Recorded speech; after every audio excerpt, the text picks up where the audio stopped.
देखो decay rate और activity rate क्या होती है और किसी सैंपल की, तो जो माइनस dn/dt है इसको या तो आप डिके रेट बोलो, या आप और अच्छी तरह बोलना चाहते हैं तो उसको एक्टिविटी भी बोलते हैं। ठीक है, माइनस dn/dt को क्या बोलेंगे, एक्टिविटी भी बोलेंगे, is called activity of the sample. ठीक है, तो at t equal to 0 activity क्या है, a0 is equal to lambda n0 है।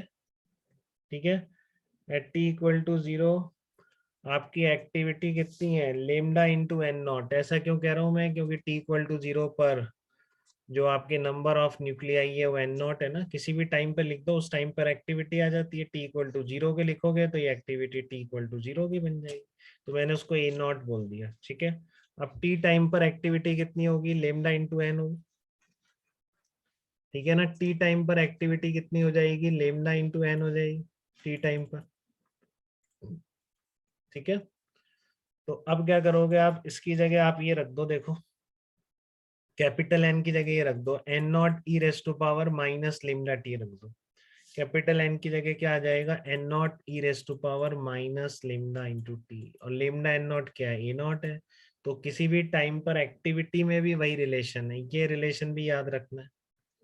तो वो याद है तो ये तो हो ही जाएगा। ठीक है, तो सबसे पहले ये आया, फिर इससे आपने लिख दिया number of nuclei at any time t e raise to power minus lambda t, और फिर यहीं तक नहीं रुके, आपने लिख दिया किसी भी टाइम पर डिके रेट है वो भी ऐसे ही है, टी इक्वल टू 0 पर डिके रेट या फिर एक्टिविटी वो भी यही होगी, a0 e raise to power minus lambda into T.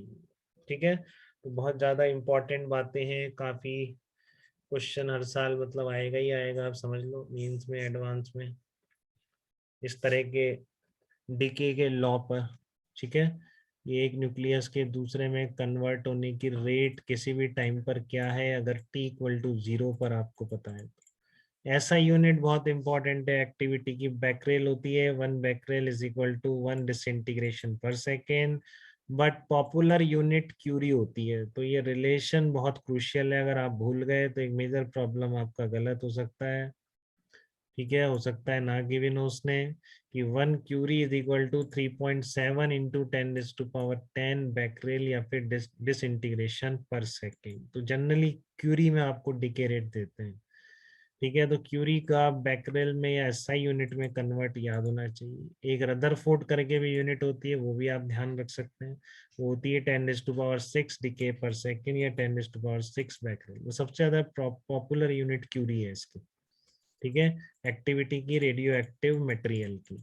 एक टर्म और आता है स्पेसिफिक एक्टिविटी, तो कुछ नहीं, एक्टिविटी पर यूनिट मास, किसी भी टाइम पर जो एक्टिविटी और जो मास है दोनों को डिवाइड कर दो तो वो स्पेसिफिक एक्टिविटी कहलाने लग जाता है।